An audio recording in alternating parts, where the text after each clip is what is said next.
हैया अला खैरिल अमल, आँखें बिछा पैरों तले, जिन पर मेरे आका चले, चल तू भी उन राहों पे चल। हैया अला खैरिल अमल।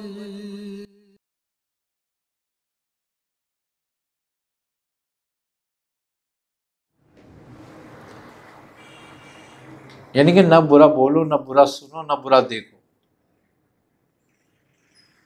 ना बुरा सोचो। ये हवाज़े खमसा पे काबू हो गया। अब जब ये बुराइयां सारी खत्म हुई तो समझ लो तुमने अपने आंखों को गुनाह से बचाया, अपनी जबान को गुनाह से बचाया, अपनी आंखों को गुनाह से बचाया, तो ये पाक हो गई, साफ हो गई। इनकी गंदगी यह है कि हम बुरा सुने तो कानों की गंदगी। देखो तुम्हारे को अल्लाह ने नाक दी है, जरा बदबू हो तुम्हें कैसे महसूस होती है? फौरन होती है ना महसूस। और खुशबू हो तो महसूस होती है। अच्छा, बदबू हो तो कराहत महसूस होती है, और खुशबू हो तो राहत महसूस होती है। तो इन बातों में भी बदबू और है मौजूद, मगर चूंकि ये नाक से ताल्लुक रखती, कान से रखती है, आंख से रखती है, जबान से रखती है, इसलिए इसकी बदबू महसूस नहीं हो रही। वरना बदबू इनमें भी मौजूद है, इसलिए जबान भी खराब हुई है, कान भी खराब हुए हैं, आंखें भी खराब हुई हैं। और जब इनकी खराबी अपने कमाल को पहुंचती है तो फिर ये कल्ब में उतर जाती है, फिर वो भी खराब हो जाता है। जब वो खराब होता है, जब वो भर जाता है, उसका कासा भर जाता है, तो फिर वो रूह में उतर जाता है, फिर वो भी मुक़द्द हो जाती है।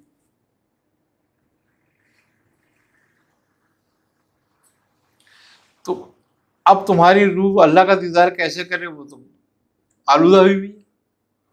तुम्हारे कल्ब में अल्लाह ताला का जिक्र कैसे हो गया? वो आलूदा हुआ हुआ है। तुम्हारी जुबान में अल्लाह ताला के असर की तासीर कैसे हो गई? ये खराब हुई हुई है। तो ये सब कुछ कैसे होगा फिर? जब तक हम इनसे सफाई इनकी नहीं करते, इनको इस बातों से नहीं रोकते। क्यों बुजुर्गान जंगल में चले जाते थे? ना कोई बंदा हो, ना कोई बंदा नवाज, ना कोई बंदा जात हो, कोई बंदे की कोई जाति ना हो वहां पे, कोई ना किसी से बुग़्ज़ हो, ना किसी से हसद हो, ना कोई बुरा देखे, ना कोई बुरा सुने। इसलिए मुजाहिदों के लिए चले जाते थे कि ये सब साफ हो जाए। तो अब जब हम इससे निकलते हैं और ये चीजें हमारी महफूज होती हैं, तो फिर हम जिक्र और अस्कार जो करते हैं उससे हमारे अंदर तकरार से, कसरत से दो चीजें पैदा होती हैं। एक तो ये होता है कि जिसका हम जिक्र कर रहे हैं उससे हमें लगाव पैदा होगा, और दूसरे उस लगाव से हमें तवज्जो हासिल होगी कि हमारा फोकस वो होगा। और जब हम उस फोकस को करके जिक्र करेंगे तो उस जिक्र से हमारे जिस्म में नूर पैदा होगा, फिर हमारी ज़बान नूरानी होगी, हमारे कान नूरानी होंगे, हमारी आँख नूरानी होगी, हमारा दिल में नूर उतरेगा उस कसरत जिक्र से। कि जिक्र, क्यों जिक्र को हुक्म आया जिक्र करने का? कि जिक्र से नूर पैदा होता है। और जब तुम्हारी बॉडी में जिक्र से नूर पैदा होता है, नूर को जनरेट करती है ये, और उस नूर की जब कसरत पैदा होती है इसके अंदर, तो तुम्हारा कल्ब नूरानी हो जाता है। और वो नूर जो है कल्ब से रूह में जाता है, फिर रूह नूरानी हो जाती है। और जब ये सब नूरानी होने लगते हैं तो फिर तुम्हें मुशाहिदात और तजल्लियात होने लगती हैं महसूस, उनका ज़हूर होने लगता है। इसलिए कि वल्लाहु नूरुस समावाति वल अर्द, जमीन और आसमानों में अल्लाह ही का नूर है। तो जब तुम्हारे अंदर भी वो नूर पैदा होता है तो नूर फिर नूर को देख सकता है, और नूर ही नूर को महसूस करता है, नूर ही नूर पर आशिक है। तो वो जो जमीन और आसमानों में नूर है वो क्यों है? इसलिए कि जमीन और आसमानों की हर चीज जिक्र कर रही है।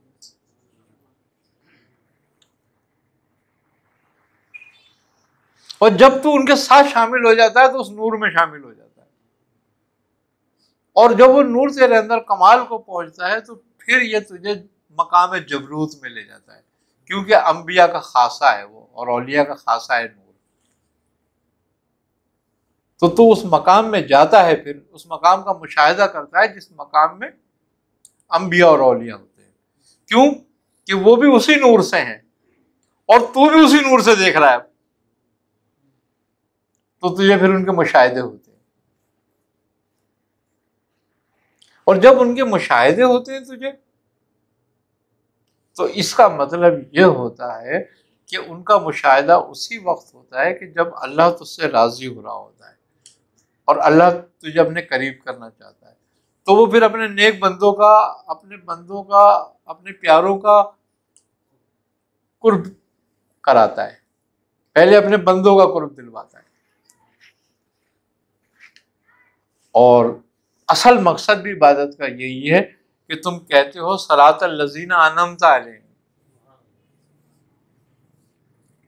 कि हमें उनके रास्ता दिखा, उनके रास्ते पे चला जिन पर तूने इनाम किया है। तो फिर तुम उनके रास्ते पे आते हो और फिर उनका मुशाहिदा करते हो, और जब ये तुम्हारा मुशाहिदा होने लगता है तो फिर समझ लो ये कलीद है कुर्ब इलाही की। फिर उन अंबिया के कदम के जरिए तुम कुर्ब इलाही की तरफ जा सकते हो। फिर वो अंबिया तुम पे मेहरबान होकर तुम पे तवज्जो करते हैं, और जब वो तुम पे तवज्जो करते हैं तो तुम्हारा कल्ब, तुम्हारी रूह का अंशरा होता है और उसका मुशाहिदा करती है। फिर वो मुशाहिदा फिर क्या होता है? फिर वो तजल्लियात इलाही का मुशाहिदा होता है। और जब तजल्लियात इलाही का मुशाहिदा होता है बंदे पे, तो बंदा फना के बाद बका में चला जाता है, क्योंकि जिस पे तजल्ली इलाही का ज़हूर हो जाए, मुशाहिदा हो जाए, फिर उसको फना नहीं होती, वो फना कर चुका अपने आप को। तो मर जाने से पहले,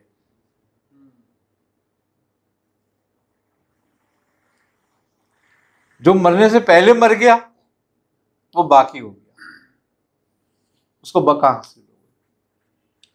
बका का मकसद ये नहीं तो होता कि वो दुनिया में रहेगा हमेशा।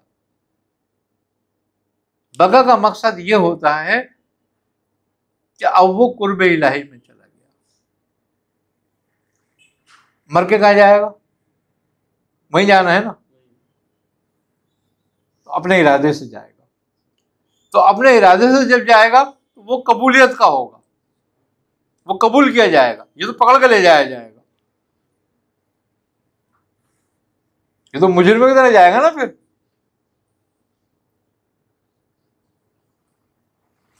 और फिर बड़ा कमाल बात यह है कि जब बंदा नूर की तरफ जाता है और हालात जबरूत, मामलात जबरूत उस पे होते हैं, तो फिर वहां पर ही ये बात है कि सलाम कौलन मिन रब्बिर रहीम।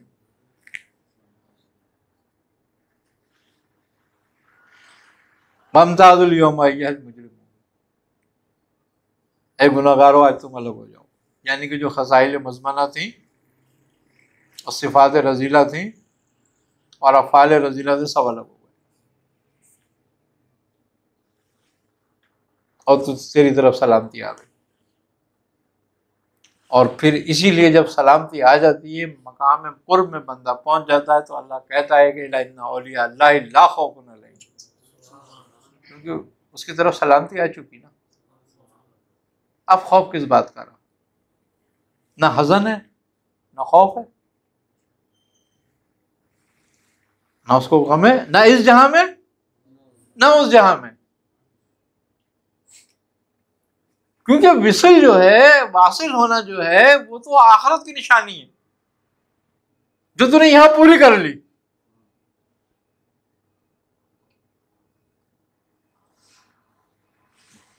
गोया नमाज जो है ये आखिरत की चीजों में से है,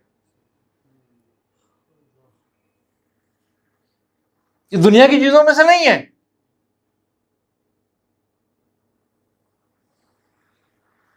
क्योंकि दुनिया में खैर नहीं है, ये खैर है।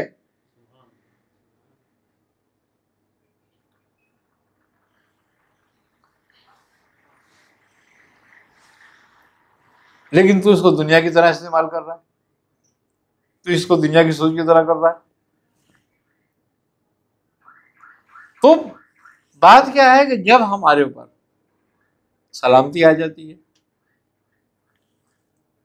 हम उस जब जुमरे में आ जाते हैं कि अल्लाह कहता है कि ये मेरा दोस्त है, और वो साबित हो जाता है और जाहिर होता है कि ये दोस्त है। कैसे? कि नबी करीम सल्लल्लाहु अलैहि वसल्लम ने उसके दोस्तों का बताया है ना। हदीस कुदसी में आपने फरमाया ना कि वो कहता है उसका हाथ भी मैं हो जाता हूँ, उसकी आंख भी मैं होता हूँ, उसकी जुबान भी मैं होता हूँ, उसके पाँव भी मैं होता हूँ, है ना। तो ये सब क्या है? फिर उसका जाहिर होना है ना, ये उसका ज़हूर है।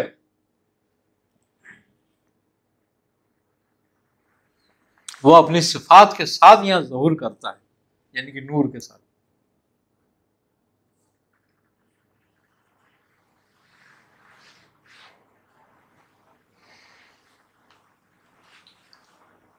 तो इन महीनों का मकसद ये है,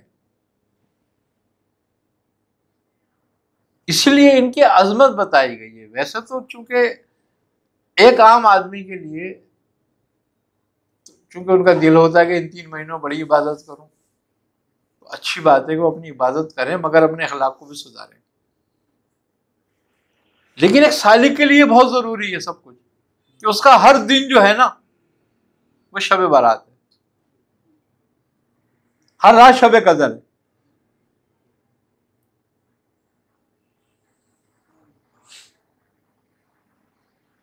क्यों?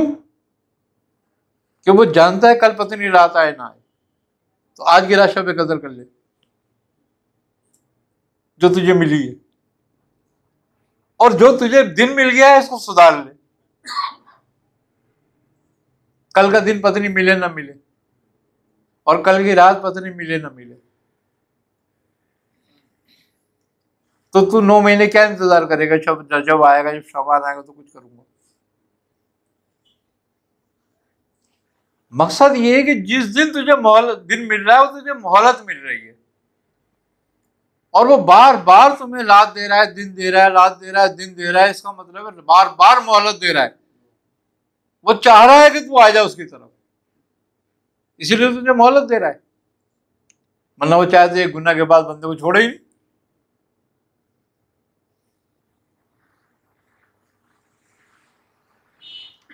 तो गोया सलूक क्या है, तसव्वुफ क्या है, जो किताबी बात नहीं है। हम तो किताबों में पढ़ रहे हैं सारा कुछ।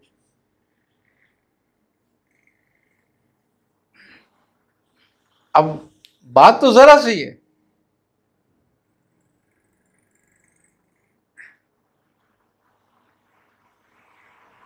कि अल्लाह उसके रसूल के हुक्म को कमाल तक ले जाना तसव्वुफ है।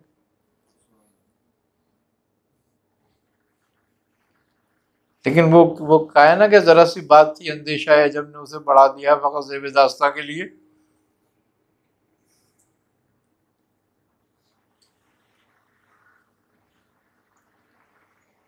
अब वो तसव्वुफ एक दास्तान बना दी, सलूक एक दास्तान बन गई।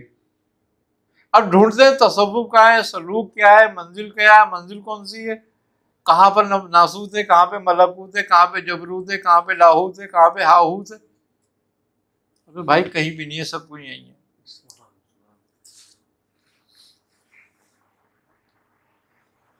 अगर तुझे मालूम है तो सब कुछ यही है, और तुझे नहीं मालूम तो कहीं भी कुछ नहीं है। तेरी अखलाकियात, तेरी खसाइल, तेरा जिक्र, तेरा अस्कार, तेरा रुजू, तेरा हुजूरी, यही सब कुछ नासूद मलकूत जबरूत है।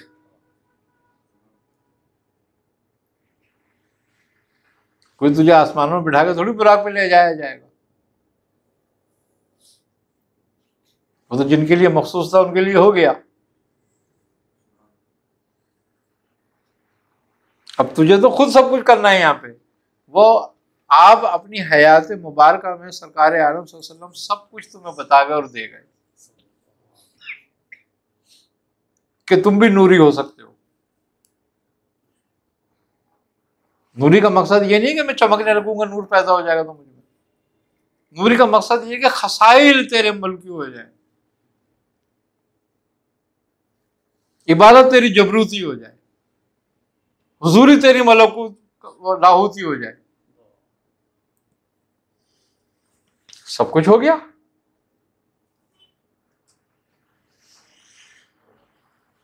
यही सारी तरतीब है विलायत हासिल करने की। इसलिए कहा गया है कि हर वली का एक माजी है और हर आसी का एक मुस्तकबिल।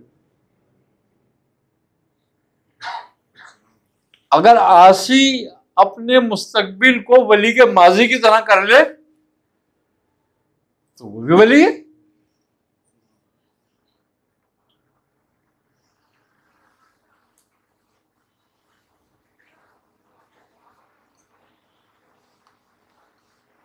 और जो वली कमाल को पहुंचते हैं, वली हो जाते हैं, तुम क्या समझते हो वो क्या होते हैं, उनकी जिंदगी कैसी होती है? उनसे ज्यादा खतरनाक तो किसी की जिंदगी नहीं होती। वो तो पुल सरात पे होते हैं खड़े हुए।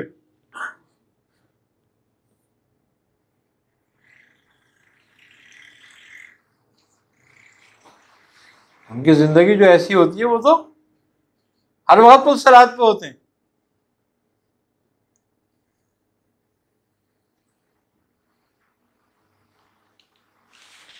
वाकया है कि एक बुजुर्ग के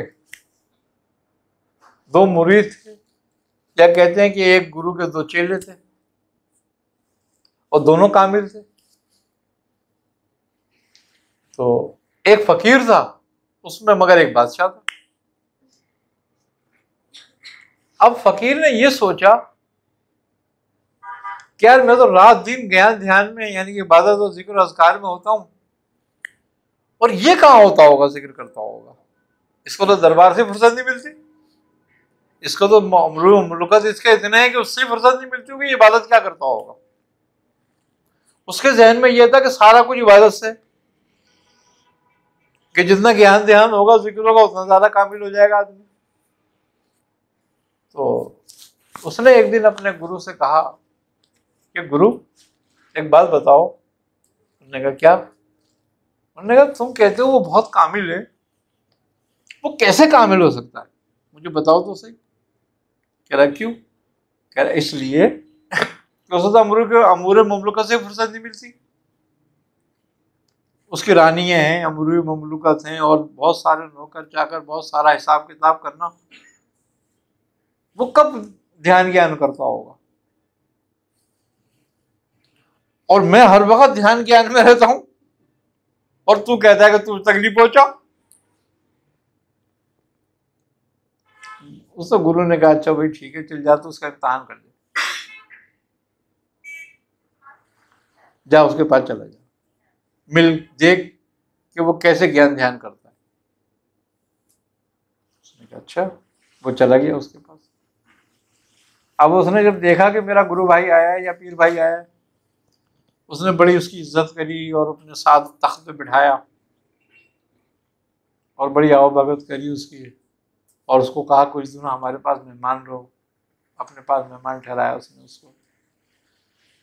तो उसने वही मुद्दा एक दो दिन के बाद उससे बयान किया कि गुरु भाई मैं तो तुझे देखता हूँ तो हर वक्त ममलुकत में लगा रहता है, तो तू अपना ज्ञान ध्यान कब करता है? और तेरी जो गुरु शक्ति जो मिली थी तुझे ज्ञान ध्यान की, वो कैसे रुकी होगी? क्योंकि फिर तो वज़ाइफ के बगैर तो रूहानियत नहीं रुकती ना। उसने हंस कर कहा मैं तुझे जवाब दे दूंगा, कोई मसला नहीं है, अभी तो कुछ दिनों ठहर, खा पी आराम से रहे, ठीक है। फिर हफ्ता गुजर गया है। उसने फिर पूछा कि क्या हुआ, कब जवाब बताओगे मुझे तुम? उसने कहा अच्छा ऐसा करो, कल हम तुम्हें बताएंगे शाम को इसका, कल टाइम रखते हैं थोड़ा सा, कल बताएंगे। उसने अपने वजीर को बुलाया कि वजीर कहने लगे हाँ, बोले इधर आओ। बोले क्या? बोले हमारे इलाके में एक मेला लगता है। वो लगा हुआ है क्या? कहा बादशाह अभी तो लगा है वो मेला, अभी शौक तो बड़े अपने उरूज पर है। उसने बोला कल हमारे पीर भाई को ले जाना, वो मेला दिखाना है इनको। उसने ठीक है, कल इनको मेला दिखा देंगे, हाथी तैयार करा देते हैं, कल ही चले जाएंगे मेले में। अब उन्होंने हाथी तैयार कराया मेले के लिए, गुरु भाई को उसमें बिठाया, 2 सिपाही खड़े करे।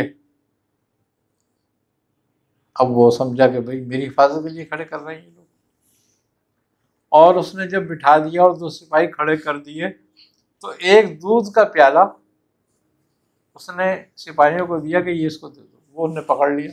उन्होंने कहा क्या हुआ? उन्होंने कहा पीना नहीं है तुमने, अपने पास संभाल के रखना है, ये छलकना नहीं चाहिए दूध इसमें से। और उसने सिपाहियों से कहा कि देखो अगर ये दूध छलक जाए तो तुम इसका सर मार देना।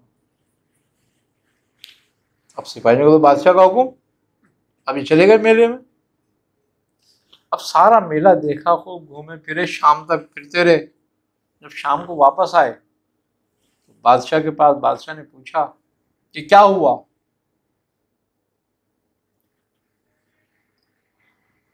दूध का प्याला छलका तो नहीं? सिपाहियों ने कहा आलीजा, अगर प्याला छलक जाता तो उसकी गर्दन होती सर पे इसके, आपने तो हुक्म दे दिया था। उसने उतारा प्याला, लिया, उसको बिठाया, आया, उसने जरा होश हवाश के दुरुस्त हुए। उसने उससे पूछा ये बताओ मेला कैसा था? उसने कहा लानत हो ऐसे मेले पे, खाक पड़े, यहाँ अपनी जान की पड़ी हुई थी, मेले का क्या पता हमें मेले में क्या था। कहने लगा क्यों, तू था तो मेले में। उसने कहा सारा ध्यान तो मेरा प्याले पे था दूध के, कि ये ना छलक जाए, मुझे क्या पता मेले में क्या हो रहा था। उसने कहा यही हाल मेरा है कि मुझे नहीं पता क्या हो रहा है मुमलुकत में, मैं कैसे कर रहा हूं, लेकिन मेरा नजर अपने दूध के प्याले पर ही है। तो एक वली की जिंदगी ऐसी होती है कि उसकी नजर दूध के प्याले पे होती है, उसको नहीं पता होता दुनिया में क्या हो रहा है फिर, और होता दुनिया में।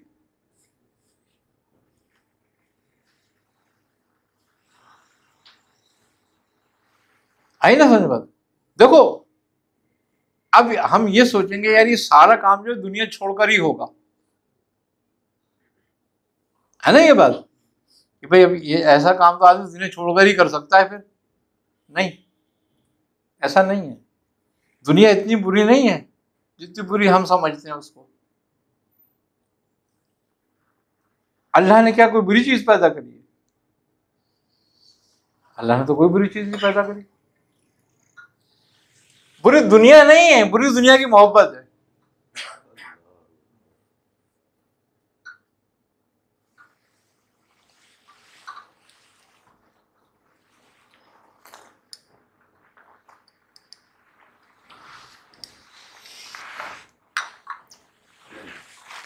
दुनिया तो आखिरत की खेती है, जो बो दिया वो काट लिया।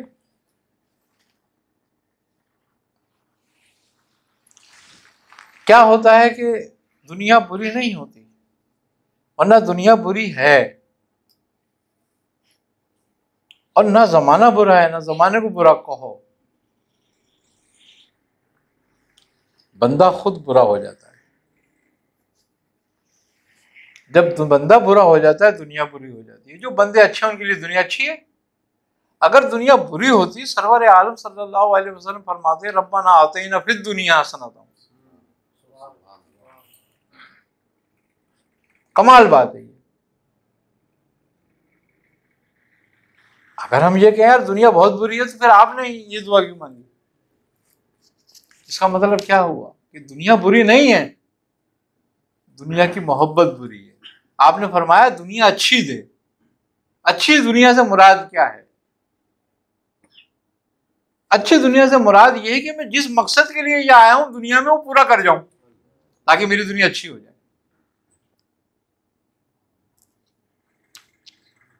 आप रजदो हिदायत के लिए आए, आपने रजदो हिदायत फरमाया, उसका हुक्म पूरा किया और चले गए, बेहतरीन दुनिया हो गई।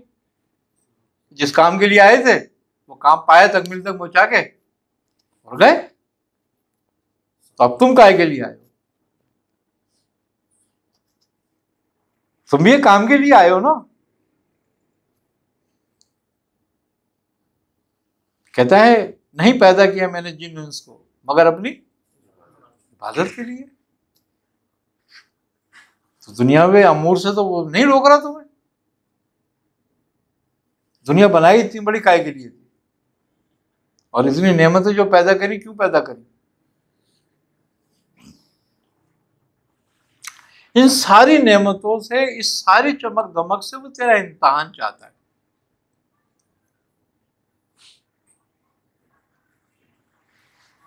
कि तू उसको भूल के पूरा इसमें गरक हो जाता है, या यहां से कुछ आखिरत के लिए निकाल लेता है,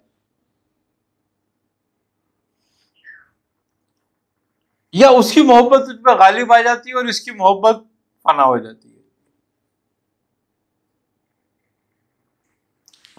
अच्छे आदमी के लिए दुनिया अच्छी है, बुरे आदमी के लिए दुनिया बुरी है। देखो दोज़ख उसने पैदा की, समझना,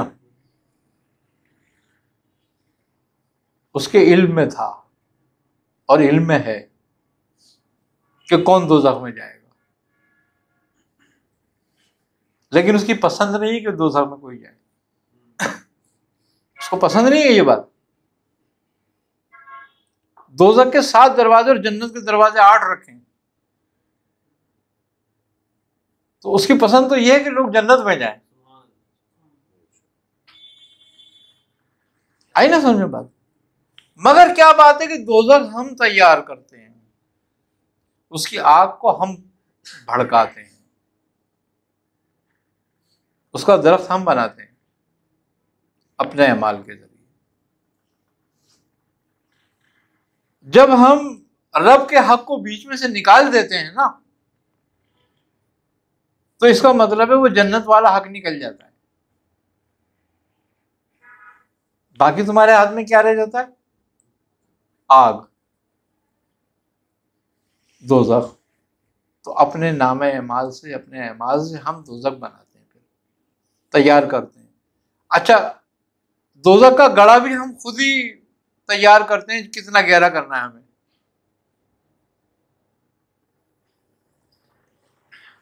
तो दुनिया बुरी हो जाती है ऑटोमेटिक। जन्नत का बाग भी तो तुम तैयार करते हो ना, कहते हो भाई सुभान अल्लाह कहा तो एक दरख्त लग गया, अल्हम्दुलिल्लाह कहा तो एक ईंट लग गई।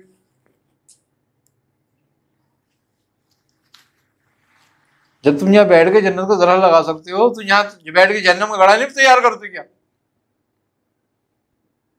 अच्छा, एक दिन जन्नत का दरख्त लगाते हो, दूसरे दिन गड़ा तैयार करते हो। अब फैसला कैसे होगा?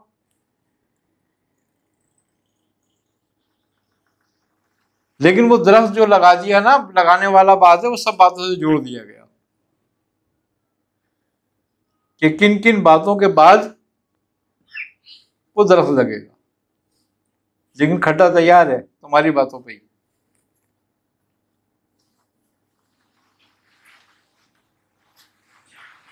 तो बात यह है कि दुनिया बुरी नहीं होती, दुनियादार बुरा हो जाता है।